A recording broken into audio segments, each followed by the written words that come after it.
Black Goose TV family, salute, double salute actually to the motherfucking family, man. What's good with it, man? Happy Thursday.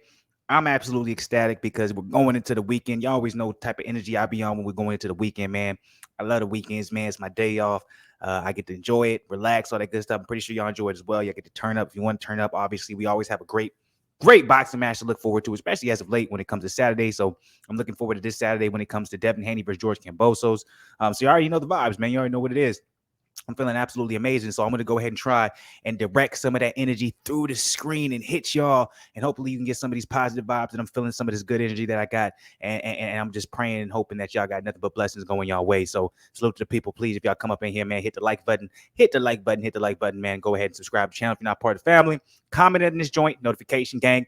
But yeah, now let's go ahead and get into the motherfucking video, okay? Get all that bullshit out the way, man. Teofimo Lopez is making his return on August 13th. Now, if you guys remember, I had dropped videos like a couple months back, whatever the case may be, where Teofimo Lopez was planning on coming back and fighting before the end of the year. We just wasn't necessarily sure when it was going to happen because partly, obviously, he had to recover from that illness that he had when he fought George Kambosos and lost his belt. And then also after that, after that illness, he ended up having a wrist or hand injury. I can't remember which it was, but he had an injury that had to do with his I want to say it was left or right arm. And so he was recovering from that as well, but he was still, kind of keeping himself somewhat in shape. I remember his father about a couple months ago said they're close to being all the way healed up. He's going to get back to training fairly soon, and they're looking at a summer return. As you can see, we're not getting a summer return per se, but we're getting August 13th, and that is a lot sooner than I expected. I actually thought Teofimo would come back a little bit later in the year. I was thinking maybe October, November. But an August 13th return from Teofimo Lopez is not only in my opinion, a great thing, but it's an amazing thing because everything that he's been through, everything that he's battled through, everyone, people can have whatever they want to say. They can have whatever opinion that they want on Teofimo. They can have whatever they want to say about him, whether it's negative, whether it's positive. At the end of the day, you can't take away the fact that this young man is an absolute talent when it comes to his division, whether it's 135 or 140. And you can't take away the fact that he's done some absolutely amazing things in a very short period of time. And he's caught the attention of a lot of people that probably wouldn't have been able to, or wouldn't have even took notice to him if he didn't fight in such an amazing stylistic approach and had such amazing knockout power. You can't take away from this young man's skill. That's something that you can't.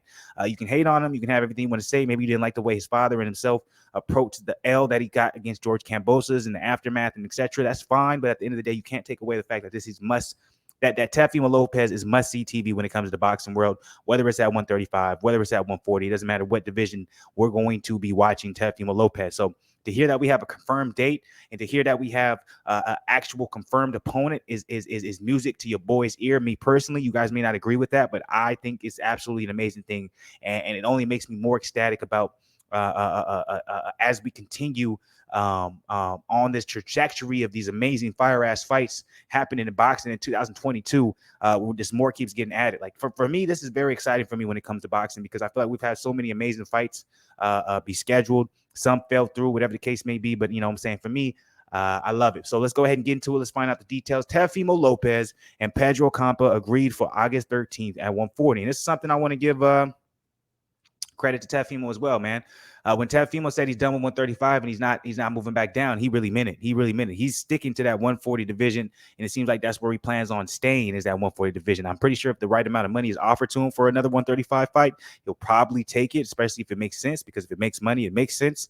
But he's sticking to exactly what he said. Hey, I'm moving up to 140. That's where I'm going to be, etc., etc. Unlike a very familiar name in Josh Taylor, who said he would be moving up to welterweight, and it seems like he's probably not going to be doing that and staying at 140 himself. So that means it's probably going to be a collision course for probably Josh Taylor for Teofimo Lopez. That's what I'm thinking to my head. I think that's probably what most likely we're going to be looking at, especially with both of them being on the same promotional company. Let's go ahead and get into it. This is from BoxingNews24.com. Former unified lightweight champion Teofimo Lopez has agreed to deal a fight against veteran fighter Pedro Campa in his debut at 140 on August 13th. Mike Compinger reports that the recently beaten Teofimo Takeover Lopez has agreed to fight 30-year-old Mexico native Campa in his debut at light welterweight, possibly in South Florida. This is the fight to get Teofimo's feet wet in the light welterweight division, while at the same time giving him a confidence builder after his crushing defeat against George Kambosos. Okay, for Teofimo to be fighting a guy like Campa sends out red flags that either he or his opponents have doubts about his viability to cut the mustard against the top tier opposition at 140. Now, that's obviously coming from the opinion based of Boxing News 24. I definitely don't see it that way. I think this is all part of business. Teofimo he's like I said like 2 minutes before whatever in his video, was coming off that crazy illness, had an injury in his hand that he had to recover from. So why would you put him in there with a barn burner? You want to let him get kind of reacclimated, get comfortable, especially being at a new weight class and really feeling himself, you know? The 24-year-old Teofimo has been talking about fighting Josh Taylor or number 8 WBC Arnold Barbosa, but instead he's opted for a second-tier fight to ensure he doesn't lose again. Here's why I would correct the article. Obviously, you can't fight Josh Taylor because Josh Taylor already has a WBC already declared a mandatory for Josh Taylor to fight if he decides to stay at 140. Josh Taylor said he's moving up to 147. That doesn't even make sense. Josh Taylor's not even an option right now, maybe later in the future. And then, you know, you're also talking about Arnold Barbosa. Yeah, obviously that's out there as number 8 ranked, but why would Teofimo fight a top 10 guy in the WBC ranking at 140 when it's his first fight at 140? That makes no fucking sense. So sometimes I just hate. Yeah. Anyway, Teofimo Lopez and Pedro Campa have agreed to a deal for 140 pounds on August 13th, likely in South Florida. Sources tell ESPN the ESPN main event will mark Lopez Jr.'s welterweight debut after losing the lightweight champions George Kambosos in November, said Mike Coppinger. So you can get an idea of who Pedro Campa is. In case you don't know, I know who he is, but in case you guys don't know, his last 10 opponents: Abmiel, Cruz Bautista, Carlos Cardenas, Keenan Betancourt, Abner Lopez, Adrian Perez, Demetrio Rondon, Ivan Alvarez, Carlos Jimenez, Juan Antonio Rodriguez, and Marvin Quintero. So there you guys go, man. That's all the nitty-gritty and the details when it comes to that. It looks like it's just about a done deal. It's maybe not exactly official, or the point where it's like, yeah, we can really bet on that, but I'm pretty sure we're probably going to get an official announcement and it being a done deal within probably the next couple of weeks. So with that being said, I want to know, what do you guys feel about this? Are you guys excited to see Teofimo Lopez back in the ring? Are you guys excited about his, upcoming opponent against Pedro Campa? How do you guys think he fares in the 140 division? What are you guys' complete and entire thoughts when it comes to this particular story? I need to hear from you guys. I need to know what y'all think. I need to know how y'all feel. You know what I'm saying? I need to know everything. So drop it in the comments below, man. Drop it in the comments below so I know how y'all feeling about this particular story, man. Go ahead, like the video, like that motherfucking video. Subscribe to the channel if you're not part of the family. Keep motherfucking doing what you do.